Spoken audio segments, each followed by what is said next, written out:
Welcome everyone. This is our new YouTube platform of education, Chemical Educators. बच्चों, कल थोड़ा net में problem आ रहा था तो नेट फ्लक्चुएट कर रहा था, तो 30 मिनट का वीडियो जो था वो आपको ठीक से हमने भी देखा कि ठीक से सुनाई नहीं दे रहा है। दूसरी बात है कि आज भी वेबकैम में प्रॉब्लम था, तो इसलिए आज हम लाइव वीडियो स्वरूप सर का जो आने वाला था उसको अपलोड नहीं कर पाए। इसके लिए सॉरी, और आपको कल से रेगुलर जो भी टाइमिंग है आपको लाइव वीडियो मिल जाएगा। तो हम शुरू करते हैं। कल जो आपका फ्लक्चुएट होने की वजह से प्रॉब्लम हो रहा था उसके ऊपर मैं कल क्या बोल रहा था, एस ऑर्बिटल के बारे में। मैं ये बोल रहा था कि एस जो है ना, एस क्यों पास आता है न्यूक्लियस के पास और दूसरे ऑर्बिटल क्यों दूर जाते हैं। तो पहले मैं ये समझाया था कि एस का जो शेप है वो क्या है, स्फेरिकल शेप। Spherical shape. तो इलेक्ट्रॉन क्लाउड जो डिस्ट्रीब्यूट होते हैं तो क्या होते हैं, स्फेरिकल डिस्ट्रीब्यूशन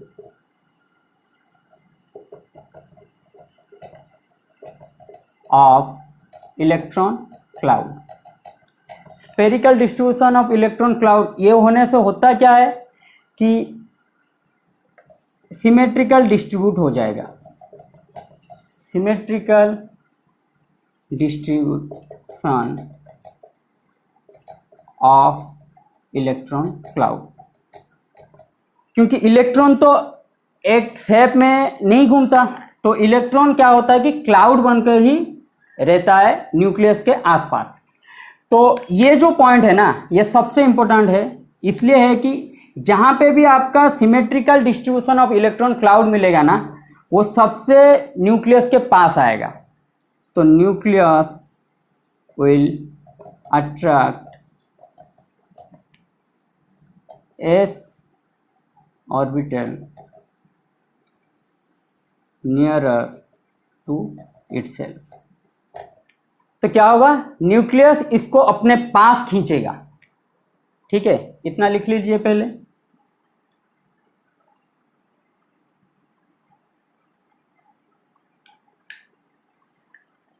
अभी मिटा रहा हूं।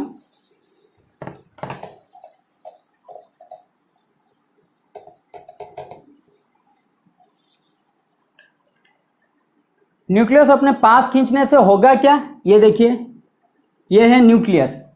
न्यूक्लियस के पास क्या है, न्यूट्रॉन प्लस प्रोटॉन। न्यूट्रॉन का चार्ज क्या है, न्यूट्रल है। न्यूट्रॉन क्या होता है, न्यूट्रल होता है। प्रोटॉन के पास क्या चार्ज है, पॉजिटिव चार्ज। तो ओवरऑल न्यूक्लियस का चार्ज क्या हो गया, पॉजिटिव।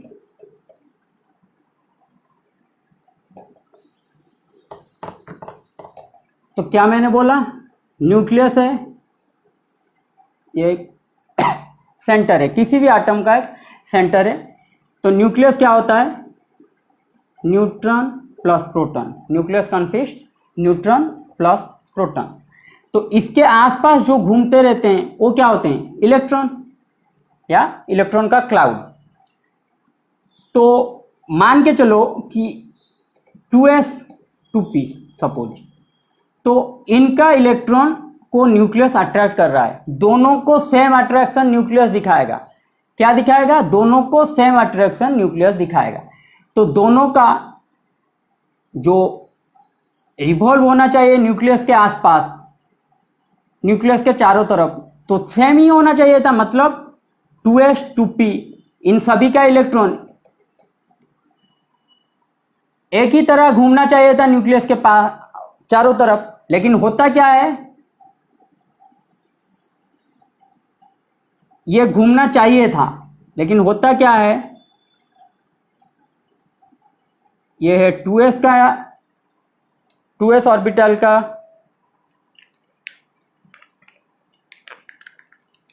न्यूक्लियस के पास आ जाता है, और 2p जो है वो न्यूक्लियस से दूर चला जाता है। तो मतलब होना चाहिए था यहाँ पे होना चाहिए था, लेकिन न्यूक्लियस पास आया, 2s न्यूक्लियस के पास आया और 2p न्यूक्लियस से दूर चला गया। ये होता क्यों है?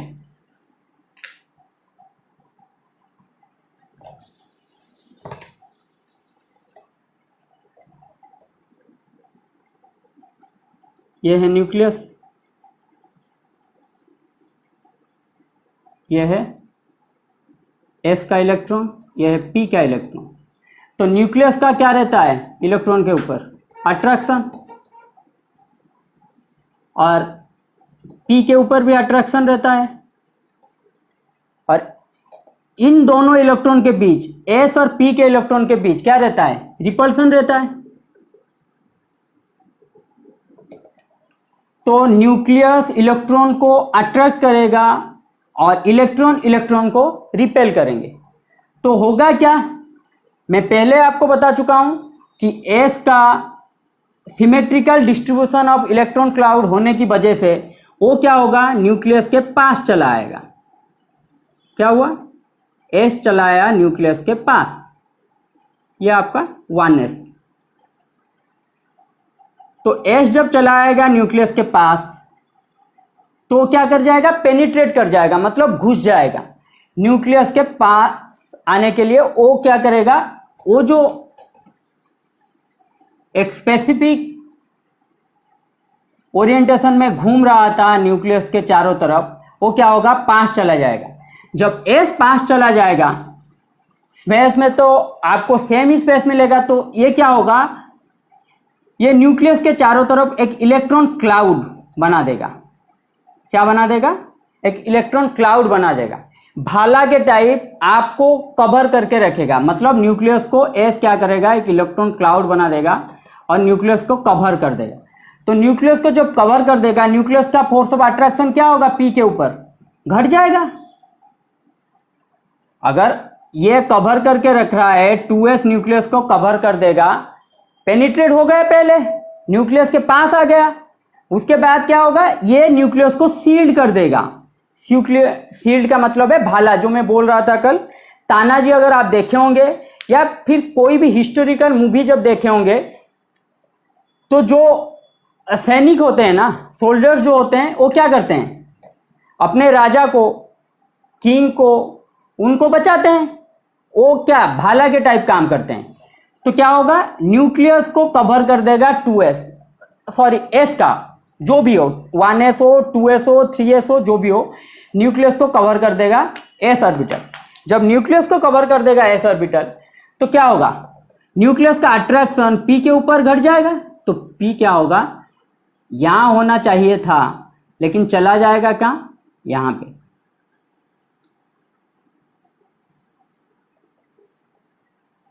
तो न्यूक्लियस को अट्रैक्ट भी हुआ s ही दूसरों को क्या हुआ? न्यूक्लियस को शील्ड करके दूसरों को दूर भेज दिया। तो शील्डिंग इफेक्ट के बारे में अगर हम बोलेंगे तो ns greater than np greater than nd। और पेनिट्रेशन भी क्या होगा?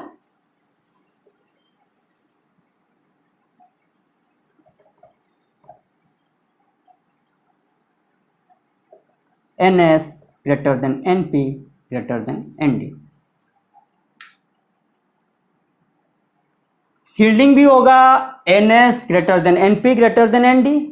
पेनिट्रेशन भी होगा ns greater than np greater than nd। ठीक है।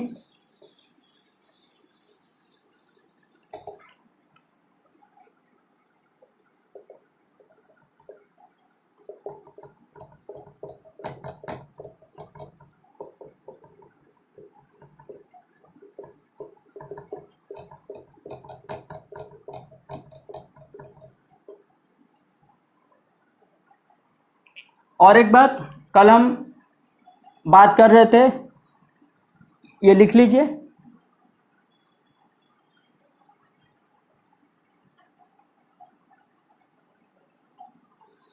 दूसरी बात, बच्चों को थोड़ा प्रॉब्लम आ रहा था कि ओवरलैपिंग स्ट्रेंथ, उसमें क्या होगा? ओवरलैपिंग स्ट्रेंथ में मैं क्या बता रहा था कि एस ऑर्बिटल इसका डायरेक्शनल कैरेक्टर नहीं होता, इसको क्या बोलते हैं, यूनिडायरेक्शनल या फिर नॉन डायरेक्शनल।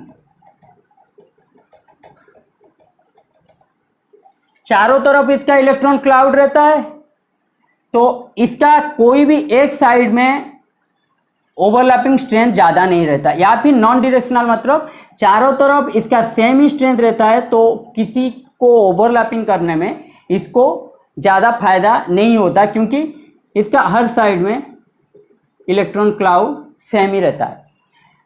तो डायरेक्शनल कैरेक्टर में क्या आ रहा था, डायरेक्शनल मेथड से अकॉर्डिंग टू डायरेक्शनल कैरेक्टर क्या हो रहा था, एस नहीं कर पा रहा था ओवरलैपिंग में पार्टिसिपेट, पी और डी कर रहे थे, ठीक है।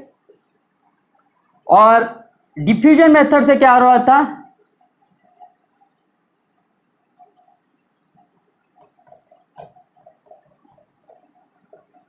डिफ्यूजन मेथड से यह हो रहा था कि एस का चारों तरफ है, तो ये उसको फायदा भी है, इसलिए कि चारों तरफ तो है लेकिन एक ही तो स्फीयर है, स्फीयर तो एक ही है ना। लेकिन डी के पास क्या होता है, चार ऑर्बिटल, सॉरी 4 लोब्स। डी के पास कितना होता है, 4 लोब्स। डी जेड स्क्वायर को छोड़ दीजिए, डी जेड स्क्वायर में 8 लोब्स होते हैं। आपको दिख रहा होगा 2 लोब्स, मैं आज ही बताऊंगा। इसको 8 लोब होते हैं और 2 लोब ही दिखते हैं। और पी के पास कितना होता है, जनरली 2 लोब्स। तो डी के पास जनरली होता है 4 लोब, पी के पास होते हैं 2 लोब। तो डिफ्यूजन बढ़ जाएगा, इलेक्ट्रिक कंसंट्रेशन ऑफ इलेक्ट्रॉन्स क्या होगा, इनमें बढ़ जाएगा। इसका जो भी कंसंट्रेशन होगा एक ही स्फीयर में रहेगा, तो इसमें 4 लोब में बढ़ जाएंगे। तो ये क्या होगा, ड्यू टू डिफ्यूजन डी का ओवरलैपिंग में पार्टिसिपेट करना बेटर नहीं होगा।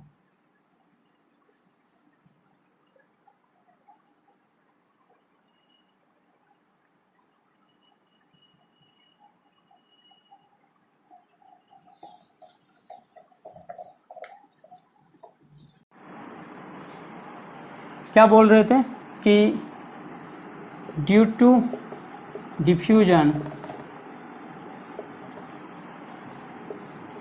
D orbital are 4 overlapper, means overlapping strength d का कम हो जाता है, क्योंकि डिफ्यूजन की वजह से। हाईली डिफ्यूज्ड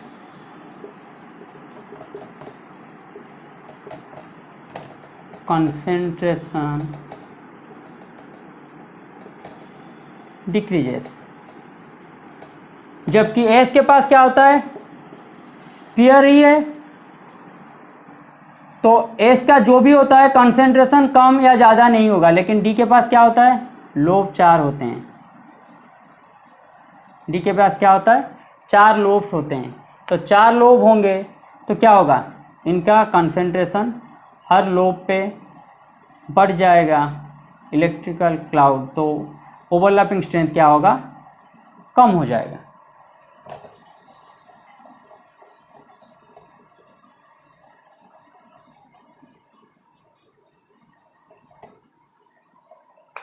तो डायरेक्शनल मेथड से क्या आया, एस 4 ओवरलैपर, ओवरलैपिंग स्ट्रेंथ एस क्या हुआ, 4 ओवरलैपर हुआ, पी और डी अच्छे ओवरलैप करेंगे। डिफ्यूजन स्ट्रेंथ से देखेंगे, डिफ्यूजन की वजह से देखेंगे तो एस में ओवरलैपिंग स्ट्रेंथ अच्छा है, पी में भी है, डी में नहीं है। तो हो गया क्या, पी सबसे अच्छा ओवरलैपिंग करता है। तो मैं ये बताने की कोशिश कर रहा था, तो जब आपको ये सब आप देखेंगे जहाँ पे क्या है, एनर्जी सेम है और सेम सेल में आप लेंगे, सेम सेल, या आप कहाँ पे देखेंगे, जहाँ पे सेम सेल है, एनर्जी एक गलत वर्ड होगा वो काट दीजिए, सेम सेल है। मान के चलिए पी का मैं ले रहा हूँ, सपोज थर्ड सेल का ले रहा हूँ, थर्ड सेल, तो इसमें क्या आएगा, S P D, 3s 3p 3d। तो इनका बॉन्ड स्ट्रेंथ क्या होगा, 3p greater than 3d greater than 3s। ठीक है, तो इनका बॉन्ड स्ट्रेंथ क्या होगा, ये होगा। और बीच में अगर आप लगाना चाहें तो क्या होगा, 3d ग्रेटर देन 3s।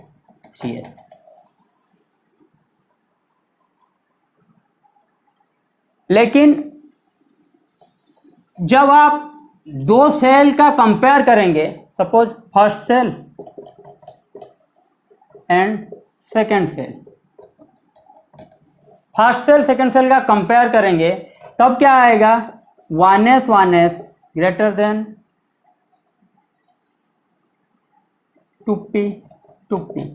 ये क्यों होगा, ये इसलिए होगा, इसमें कम एनर्जी है, और जो जिसके पास कम एनर्जी रहता है वो क्या होता है, बॉन्ड स्ट्रेंथ उसका ज़्यादा अच्छा होता है। तो 1s क्या होगा, ग्रेटर देन होगा 2p ओवरलैपिंग स्ट्रेंथ। तो ये मिटा देता हूं मैं,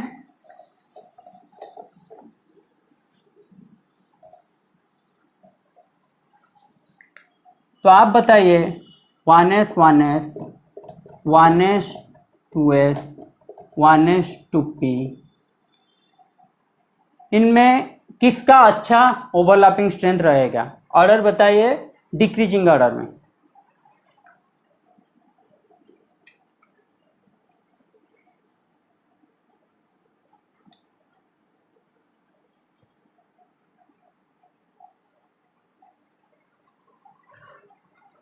इसका क्या होगा, 1s अच्छा रहेगा सबसे, क्योंकि इनके पास क्या है, कम एनर्जी है। ये देखिए लेफ्ट हैंड साइड, ये तीनों सेम है, तो अब हमें जो भी कंपेयर करना है राइट हैंड साइड को लेके ही कंपेयर करना पड़ेगा।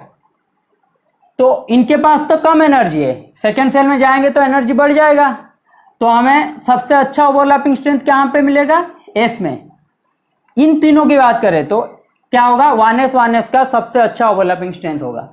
उसके बाद किसका आएगा, 1s 2p, उसके बाद आएगा 1s 2s। 1s 2p क्यों आया, p का देखिए यहां पे क्या आ गया, डायरेक्शनल कैरेक्टर। p का क्या आया, डायरेक्शनल कैरेक्टर, लेकिन s के पास डायरेक्शनल कैरेक्टर है ही नहीं, तो अच्छा ओवरलैप कौन करेगा, 1s 2p करेगा, ना कि 1s 2s। तो यह है आपका ऑर्डर।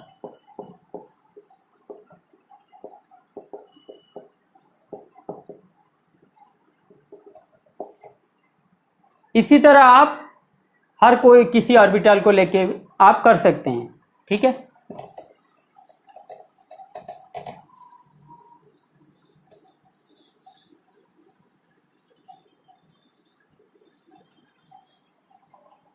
अभी डी ऑर्बिटल की थोड़ा चर्चा करते हैं। डी ऑर्बिटल में हम क्या पढ़ेंगे, टाइप्स, जो कि मैं कल आपको बता चुका हूं, थोड़ा बहुत आज भी बताऊंगा। उसके बाद क्या होगा, फेज रिप्रेजेंटेशन, उसके बाद क्या होगा, लोब्स, उसके बाद क्या होगा, जी रेड एंड अनजी रेड,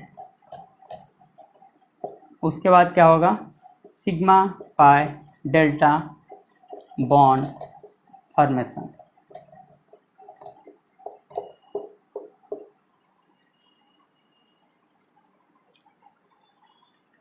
तो स्टार्ट करते हैं।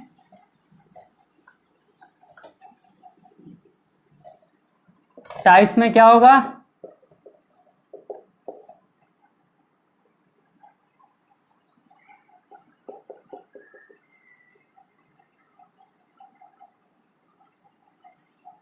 एक्सियल डी ऑर्बिटल कौन होंगे? एक्सियल डी ऑर्बिटल से होंगे जो एक्सिस के अलोंग ही रहेंगे, उनको बोलेंगे एक्सियल। तो एक्सिस के अलोंग क्या है? ये सपोज एक्स एक्सिस या आपका वाई एक्सिस, तो एक्सिस के along d x square y square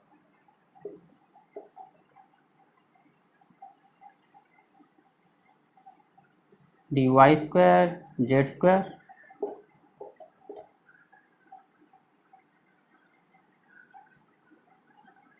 d z square x square.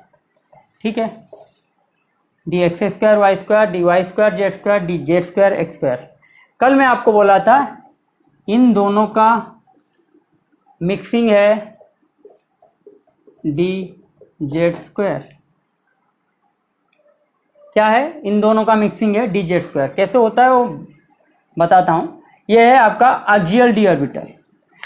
Axial इनको इसलिए बोलते हैं, ये एक्सिस के अलोंग रहते हैं, तो एक्सियल डी ऑर्बिटल ये एक्सिस के अलोंग। ठीक है,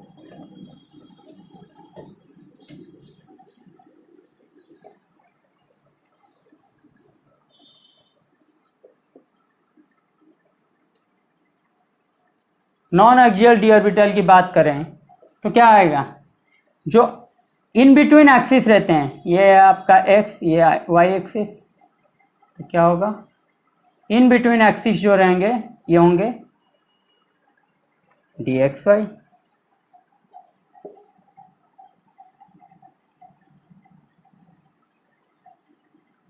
डी वाई जेड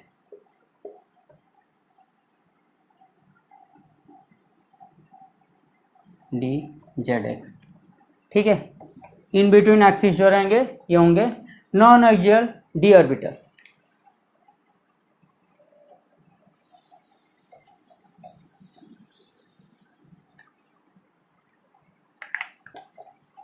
तो कल मैंने आपको बताया था कि जब ये कितना है, 6 ऑर्बिटल मैंने आपको लिख दिया। ऑर्बिटल होना चाहिए थे कितना डी में? 6। लेकिन क्वांटम मैकेनिक्स के हिसाब से क्या है फॉर्मूला? 2l + 1। एल क्या है डी के लिए? 2। एल क्या है डी के लिए? 2।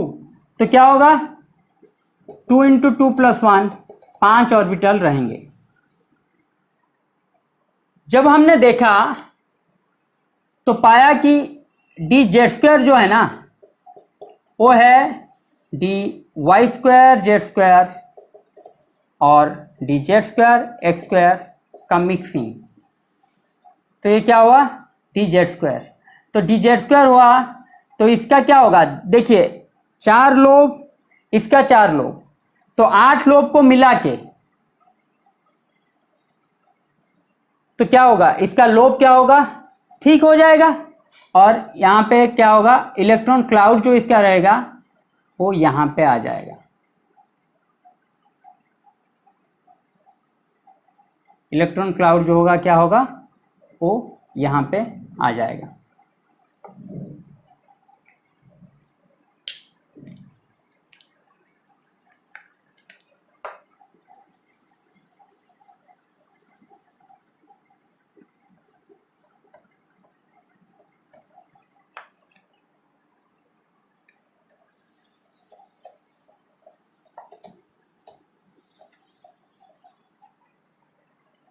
डी ऑर्बिटल, डी का लोब कितना होता है? जनरली इनका शेप होता है shape dumbbell shape, double dumbbell shape, sorry. D का होता है डबल डम्बल, पी का होता है डम्बल शेप। तो डी ऑर्बिटल क्या हुआ? Double dumbbell. डम्बल आपने देखा होगा, उसका कितना होता है? पी ऑर्बिटल का 2 लोब। तो डबल डम्बल में क्या आ जाएगा? D orbital 4 lobe. तो डी एक्स वाई में भी 4 लोब,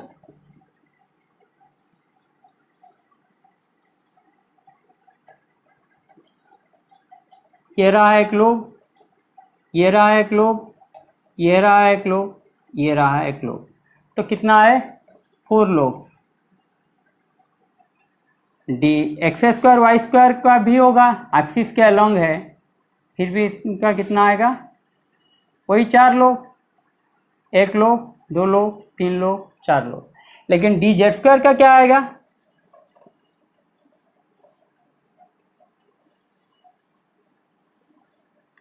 4 4 8 लोग को मिला के बने हैं। अगर कोई आपको क्वेश्चन पूछे D z square consist of how many lobes, तो 8 लोब्स, लेकिन इस पे हम देखते कितने लोब गिनते हैं, 2 lobes, 2 lobes present, but it consist of 8 lobes. क्यों,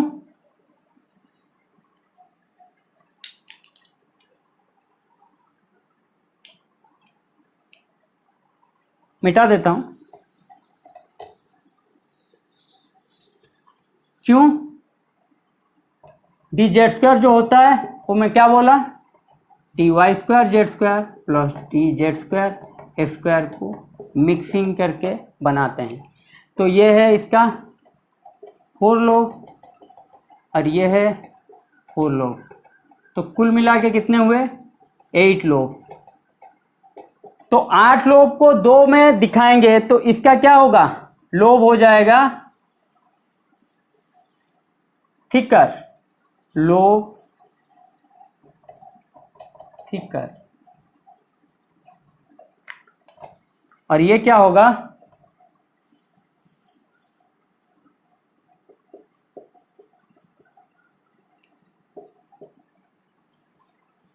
concentric ring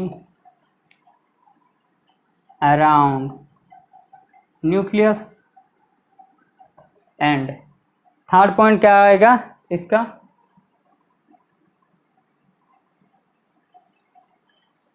मॉलिक्यूलर एक्सिस, क्योंकि आपको पता है d x square y square z square या d z square x square क्या होते हैं, एक्सिस के अलग रहते हैं। तो इसी वजह से इसका जो होता है ना इलेक्ट्रॉन क्लाउड यहाँ पे बहुत ज़्यादा रहता है, तो इसको हम मॉलिक्यूलर एक्सिस के ट्रीट करते हैं। ठीक है, तो टाइप्स तो हो गया डी का। उसके बाद अगर हम वेव फंक्शन की बात करें तो आपको पता है ये पॉजिटिव है तो ये नेगेटिव है, दूसरा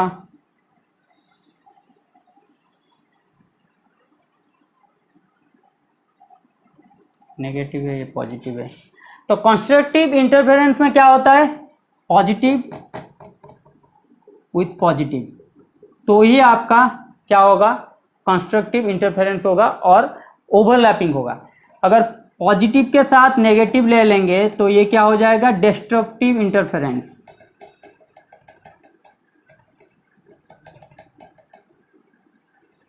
तो डिस्ट्रक्टिव इंटरफेरेंस में क्या होगा, no overlapping possible.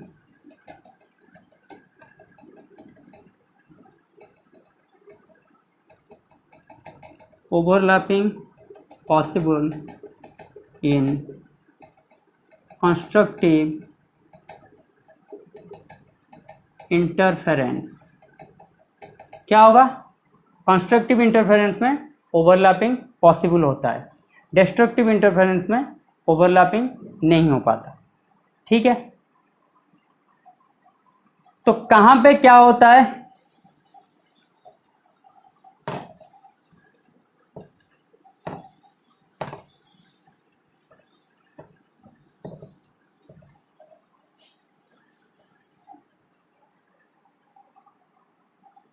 Phase representation की बात करें तो फेज रिप्रेजेंटेशन एस का क्या होता है,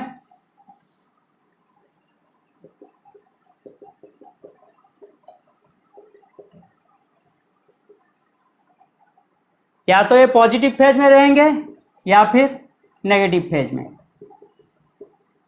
आप ये नहीं बोल सकते कि पॉजिटिव नेगेटिव, ये गलत होगा।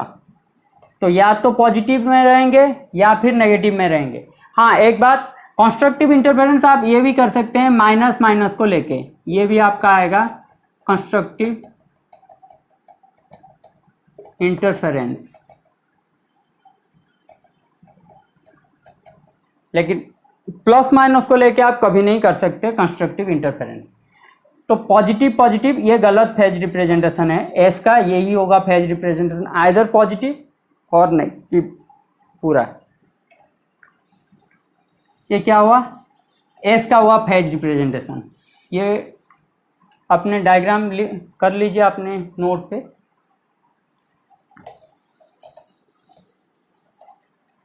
अभी पी की बात करें तो पी क्या होता है, डंबल शेप, तो इसका फेज रिप्रेजेंटेशन आएगा positive negative.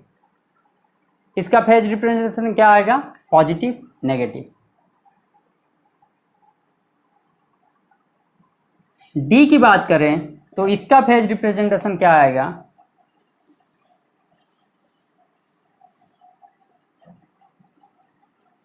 Positive positive negative negative. ये इंटरचेंजेबल हो सकते हैं, इंटरचेंजेबल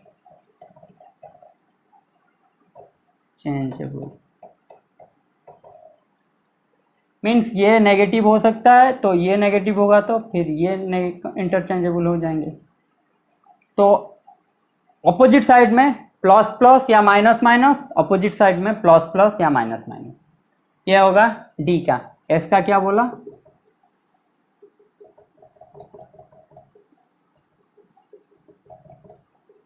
और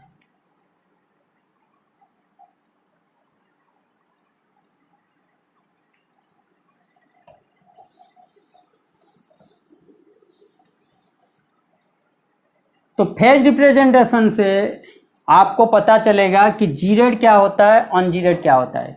जी red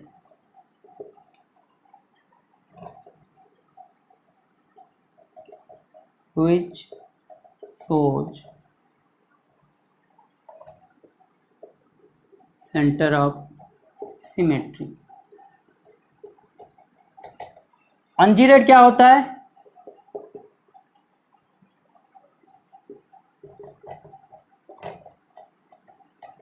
can't show center of symmetry। Centre of symmetry basic, आपको ये सब सेंटर ऑफ सिमेट्री ये आपको ग्रुप थ्योरी में मिलेगा। बेसिक से समझ लीजिए, 180 डिग्री रोटेशन में सेंटर ऑफ सिमेट्री क्या है, 180 डिग्री रोटेशन में if same phase present, 180 degree rotation में आपको आइदर सेम मॉलिक्यूल मिलेगा या फिर सेम फेज।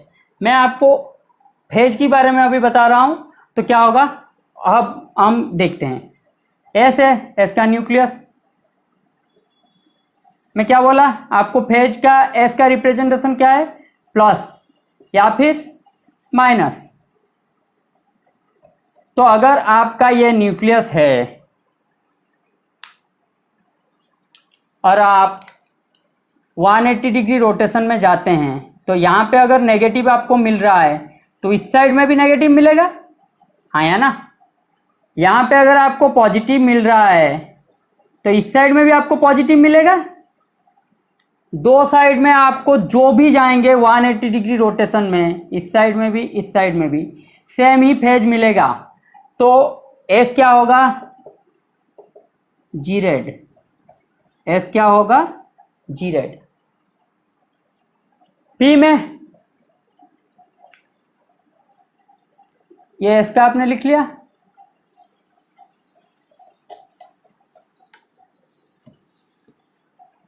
पी में क्या होगा, पी में ये पॉजिटिव है तो ये नेगेटिव है, ये है आपका सेंटर। तो इस साइड में जाएंगे पॉजिटिव, 180 डिग्री रोटेट करेंगे तो नेगेटिव। तो ये क्या होगा, दोनों साइड अलग हैं, rotating 180 degree to different axes. Are found so on gerade. तो क्या होगा, centre of symmetry, no centre of symmetry in p orbital. Centre of symmetry क्या होगा, पी ऑर्बिटल में प्रेजेंट नहीं होता, तो ये क्या है, on gerade. D orbital की बात करें तो ये क्या होगा,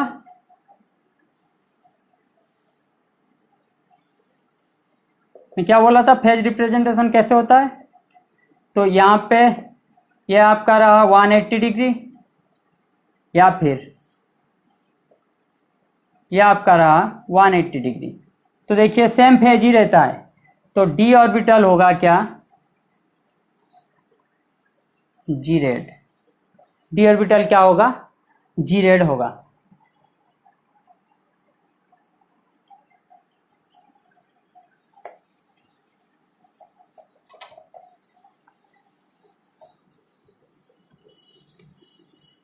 डी ऑर्बिटल में d x y, d y z, d z x, d x square y square, ये होते हैं प्योर डी ऑर्बिटल, क्योंकि इनका मिक्सिंग नहीं होता, ये दोनों एक्सिस को लेके या फिर एक्सिस के अलोंग अपने मिक्स नहीं होता यहाँ पे डी ऑर्बिटल में, लेकिन मतलब इन चारों डी ऑर्बिटल में मिक्सिंग नहीं होता, लेकिन d z square mixed d orbital. Mixed क्यों बोला, क्योंकि d z square d y square z square और d z square x square, इन दोनों ऑर्बिटल को लेके ही डी जेड स्क्वायर ऑर्बिटल बनाए, तो यह है मिक्स्ड डी ऑर्बिटल। ठीक है,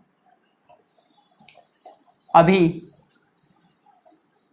अगर मैं बात करूं शील्डिंग कहाँ पे ज़्यादा होगा, कौन से डी ऑर्बिटल में shielding effect most, in which d orbital, क्या हुआ, shielding effect more in which d orbital.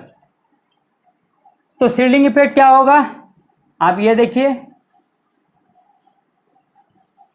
एक ही काट रहा हूँ, डी एक्स वाई या फिर डी वाई जेड या फिर D z x, x axis या फिर वाई एक्सिस या फिर जेड एक्सिस, जेड एक्सिस या फिर एक्स एक्सिस या फिर वाई एक्सिस, कोई भी एक्सिस आप मान सकते हैं। ठीक है, ये है 3 ऑर्बिटल का कार्ड।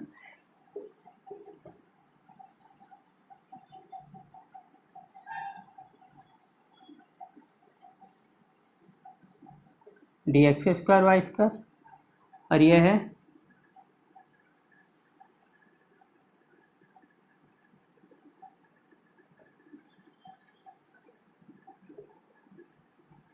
D z square. आप मुझे बताइए इन 5 ऑर्बिटल में कहाँ पे शील्डिंग इफेक्ट ज़्यादा होगा, इसमें ज़्यादा होगा, क्योंकि देखिए इसके पास कितने होते हैं, 8 लोब्स, और इसका इलेक्ट्रॉन क्लाउड कहाँ पे रहता है, न्यूक्लियस के चारों तरफ। इसका इलेक्ट्रॉन क्लाउड कहाँ रहता है, न्यूक्लियस के चारों तरफ। तो ये क्या करेगा, न्यूक्लियस को सबसे ज्यादा शील्ड करके रखेगा, हाँ या ना, न्यूक्लियस को यह क्या करेगा, सबसे ज्यादा शील्ड करके रखेगा।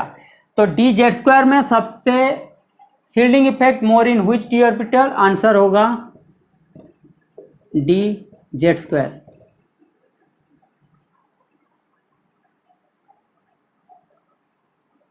शील्डिंग इफेक्ट सबसे ज़्यादा होगा तो न्यूक्लियस के पास होगा सबसे इलेक्ट्रॉन क्लाउड, किसका, कौन सा डी ऑर्बिटल का, डी जेड स्क्वायर का।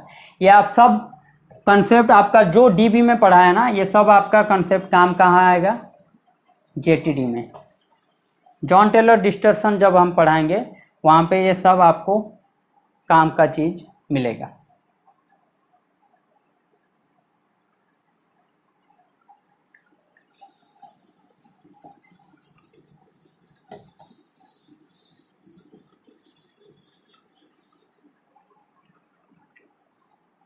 आज के लिए इतना ही। आप हमारे चैनल के साथ जुड़ सकते हैं, लाइक और सब्सक्राइब बटन दबाना मत भूलिए। और कल आएगा आपका स्वरूप सर का काइनेटिक्स का क्लास, और आप उसको लाइव 11 बजे, मतलब सवेरे के 11 बजे 11 AM से देख सकते हैं।